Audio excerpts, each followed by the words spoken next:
And in this week's commentary, Jason Rosenbaum has more on the pros and cons of the proposed second plant in Callaway County.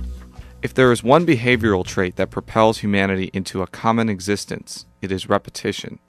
We use repetition often to internalize complicated facts, to bludgeon consumers into buying useless products, and to memorize the latest iteration of the Soldier Boy dance. But repetition seems to have found a cozy home inside the political arena. During last year's election cycle, I estimate that local and national political candidates made a pitch for energy independence no less than 600 billion times.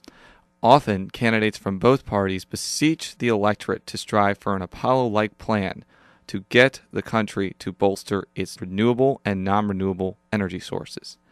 They use the phrase because striving for energy independence is an inoffensive goal. By golly, only a knucklehead would want to keep obtaining energy from unfriendly countries, yet repeating a catchy catchphrase only masks the difficulties associated with changing our energy policy. Missouri policymakers, for instance, are finding out just how difficult it is to pave the way for a massive nuclear power plant in Callaway County. Proponents of constructing the $6 billion plant see the project as a way to create thousands of high-paying jobs. It could also produce an economic jolt for mid-Missouri, as workers who build and maintain the plant could pump significant amounts of money into the local economy. And the plant could create electricity without using natural resources extracted from unfriendly corners of the globe. All of those things sound dandy, but Ameren officials have repeatedly said they won't build the plant without repealing a law that prohibits utility companies from passing on financing costs to consumers.